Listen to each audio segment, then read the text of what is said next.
The cameras caught the exact moment Steve Harvey's legs gave out. Not a stumble, not a lean. His knees hit the Family Feud stage floor, and he grabbed the podium with both hands while 200 audience members screamed so loud the boom mics distorted. The woman who put him there was 73-year-old Kavitha Ramachandran, 4 feet 11 inches tall, wearing a green and gold sari, standing perfectly still with her hands folded while the entire studio lost its mind around her. Steve was gasping, physically gasping, pointing at her, trying to form words, failing, trying again, and finally wheezing out, "Ma'am, what is wrong with you?" Kavitha didn't flinch. She just adjusted her glasses and said, "I only told the truth, beta." It was June 7, 2020, in Atlanta, Georgia, and the Ramachandran family had flown in from Edison, New Jersey. Kavitha, her son Arjun, her daughter-in-law Priya, and her 2 grandchildren, Nikhil, age 14, and Mira, age 11. They were facing the defending champions, the O'Brien family from Savannah, Georgia. Patrick and Colleen O'Brien and their 3 adult daughters, a family who had won 4 consecutive games and $80,000. The O'Briens were experienced, polished, TV-ready. The Ramachandrans had never been on television. Kavitha had never been on an airplane. She'd come to America from Chennai, India in 1986, raised 2 children while working as a seamstress in a garment factory for $6.50 an hour, and had watched Family Feud every single evening at 7 p.m. for 31 years without missing a single episode. Arjun had submitted the audition tape as a surprise for her 73rd birthday. But nobody in that studio knew what was about to happen. Kavitha Ramachandran was born in 1947 in a village outside Chennai to a family of rice farmers. She was the youngest of 6 children and the only girl.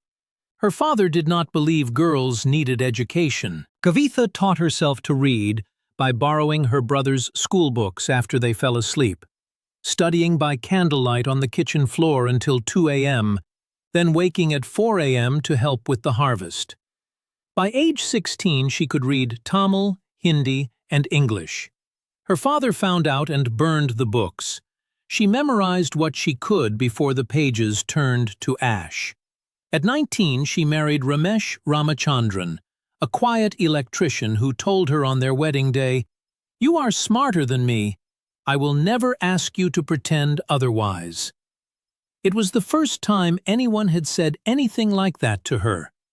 They moved to Edison, New Jersey in 1986 with $200 and a suitcase held together with rope. Ramesh worked construction. Kavitha sewed garments, buttons, hems, zippers, for a factory in Newark that paid her per piece. She sewed 140 pieces a day. Her fingers bled so often she kept a jar of turmeric paste beside her machine to seal the cracks. She never complained. She told Arjun and his sister Deepa that complaining was just talking without moving your feet. In 2003, Ramesh was diagnosed with type 2 diabetes. He refused to slow down. By 2011, the disease had taken his left foot. By 2014, his kidneys were failing. Dialysis 3 times a week, 4 hours each session at a clinic 22 minutes from their apartment. Kavitha drove him every single time. She sat in the waiting room with a thermos of chai and her sewing kit, hemming pants for neighbors at $3 a pair to help cover the $800 monthly copay insurance wouldn't touch. She applied for supplemental assistance. The form came back stamped, "Household assets exceed eligibility." Their household asset was a 1997 Toyota Camry worth $1,200. $1,200 in rusted metal made them too wealthy for help. On February 14, 2016, Valentine's Day, Ramesh Ramachandran died in his sleep. He was 68. Kavitha found him at 5:30 a.m. when she woke to make his chai. She made the chai anyway. She sat beside him and drank it and talked to him for 45 minutes before she called Arjun. She told him his father had passed peacefully. She did not tell him that the hospital bills totaled $340,000, that collection agencies had already started calling, that she had been hiding the bills in a shoebox under the bathroom sink for 2 years so Ramesh would not worry. That was the lie she carried. Arjun found out 8 months later when a debt collector called his phone by mistake. He drove to Edison that night and found the shoebox. 114 envelopes, some opened, some not. His mother was sitting in the kitchen watching Family Feud when he walked in holding the box. She looked at him and said, "Your father was sick. Sick people should not also be scared." Arjun put the box down and sat beside her. They watched the rest of the episode without speaking. And that wasn't even the part that made Steve cry. After Ramesh died, Kavitha's world shrank to 4 walls. She stopped going to temple. She stopped sewing for neighbors. She watched Family Feud at 7 p.m., cooked dinner for 1, and went to bed at 8:30. Mira, her 11-year-old granddaughter, started calling her every night at 8:15. One night, Mira asked her, "Pati, are you lonely or are you just alone? Because those are different." Kavitha held the phone against her chest and closed her eyes. An 11-year-old had just described in 12 words something she had not been able to name in 4 years. Arjun submitted the Family Feud audition tape in January 2020. A video of the whole family answering practice questions in Kavitha's kitchen while she critiqued their answers and told them they would all be terrible on television. The casting team called back within a week. When Arjun told Kavitha she would be on Family Feud, she sat down at the kitchen table, pressed both palms flat on the surface and said, "I will need a new sari." It was the first time Arjun had seen her excited about anything in 4 years. Steve would later call what happened next the most important moment of his career. The game was tight through 3 rounds. The O'Briens led by 30 points. Kavitha had been quiet, letting Arjun and Priya take the buzzer. In round 4, the question went up on the board. Name something a grandmother knows better than anyone else. Kavitha's hand hit the buzzer so fast that Arjun flinched. Steve turned to her. "All right, Grandma, what you got?" Kavitha straightened her sari, looked Steve Harvey directly in the eyes, and said, in her measured, accented English, "How to suffer without making a sound." The studio fell completely silent. Steve's smile disappeared. His cue cards lowered to his side. He stared at Kavitha for 3 full seconds. Then the board flipped. Number 1 answer. The audience exploded. But Steve didn't react to the board. He was still looking at Kavitha. His eyes were wet. "Ma'am," he said, "that wasn't an answer. That was a sermon." The Ramachandrans swept the round. Then the next. They won the game. The O'Briens hugged every single one of them. Colleen O'Brien held Kavitha's hands and said, "You remind me of my mother." Kavitha patted her cheek and said, "Then your mother was a strong woman." Kavitha and Arjun played fast money. They scored 212 points. They won $20,000. The studio erupted. Kavitha stood perfectly still while her family jumped and screamed around her. Steve walked over to her through the chaos. "Why aren't you celebrating?" Kavitha looked at him. "Because I am thinking about my husband. He watched this show every night with me for 30 years. He should be standing here." Steve's jaw tightened. The muscles in his neck went rigid. He turned to a producer and said, "Stop everything. We're not moving on." A voice in a headset said, "Steve, we have 2 more tapings today."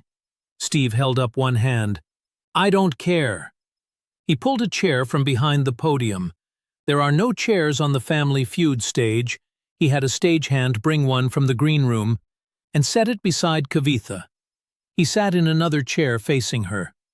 200 people watched Steve Harvey sit down with a 73-year-old Indian grandmother on national television and say, "Tell me about Ramesh." And Kavitha talked. She talked about the boy who told her she was smart on their wedding day. She talked about the electrician who wired their first American apartment and made every light switch work on the first try, and was so proud he called his mother in Chennai even though it cost $4 a minute. She talked about the dialysis drives and the chai and the 45 minutes she spent talking to him after he was already gone. Steve was crying. He did not wipe his face. Crew members behind cameras were crying. The audience was crying. Meera was standing beside Arjun with tears running down her face, and her hands clenched into fists at her sides, like she was trying to hold herself together by sheer force. "Let me tell you something," Steve said. "There was a time in my life when I had lost everything. I was sleeping in my car, a 1976 Ford Tempo. I showered at gas stations. I ate whatever I could find. And one day, an old man at a gas station looked at me and said, 'God's got a plan bigger than your pain.' I held on to that sentence for 3 years. It kept me alive." He leaned forward. "Kavitha, your husband told you that you were smart, and you held on to that for 54 years. That's the same thing. That's someone handing you a sentence that saves your life." But Steve wasn't done. He pulled out his phone and dialed a number on speaker. The phone rang 3 times. A woman answered. "Lisa, this is Steve. I'm on stage right now with a woman named Kavitha Ramachandran. She's got $340,000 in medical debt from her husband's care. I need the foundation to cover it, all of it." The voice said, "Done. Send me the details tonight." Kavitha's hands were shaking. She pressed them flat against her thighs, the same gesture she'd used at the kitchen table when Arjun told her about the show. Arjun knelt beside her chair and put his head against her shoulder, and she placed one hand on top of his head the way she had when he was a boy. But Steve wasn't done. He stood up, looked directly into the camera and said, "Everyone watching at home, this woman came to this country with $200 and a suitcase held together with rope. She sewed 140 pieces a day until her fingers bled. She drove her husband to dialysis 3 times a week for 3 years.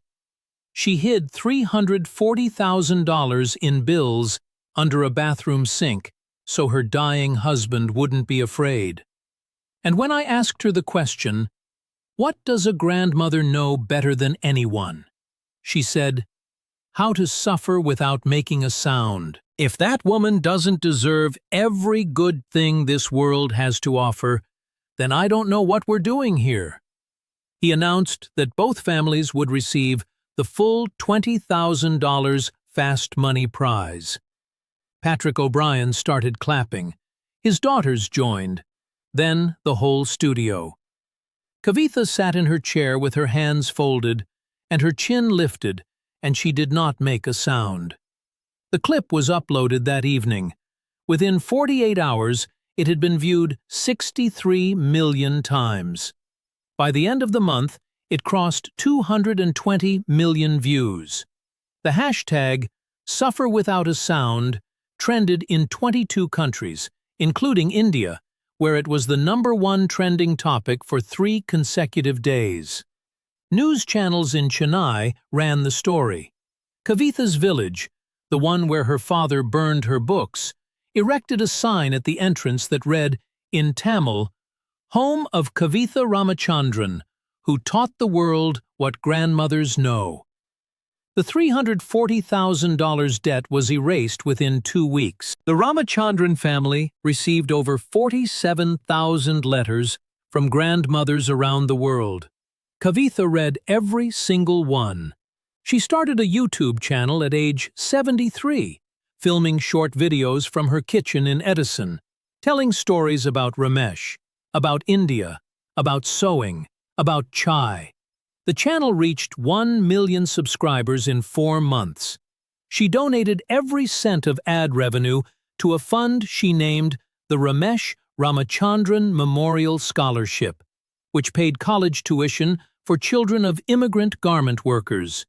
In its first 2 years, the scholarship funded 68 students across 12 states. In a 2021 interview with the New York Times, Steve Harvey said, "I've made people laugh for 40 years. That's my job." But Kavitha Ramachandran made an entire studio cry with 11 words. How to suffer without making a sound. I think about that answer every single day. It's not a Family Feud answer.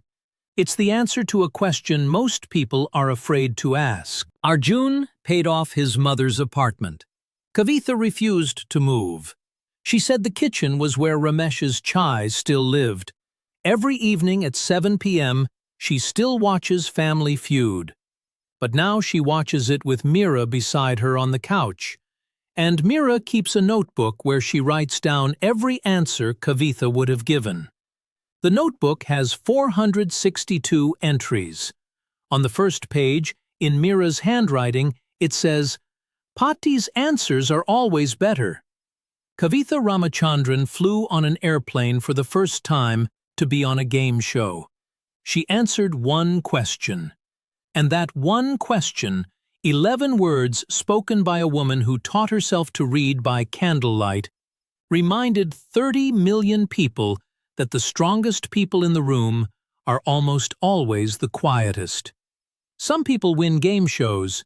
Some people win something the game show was never designed to give. Kavitha Ramachandran walked onto that stage carrying 54 years of silence. And for the first time, she let the world hear what silence sounds like when it finally speaks. If this story hit you somewhere deep, hit subscribe. We find these moments every single week, the ones the cameras almost missed, the ones that remind you why you're still watching.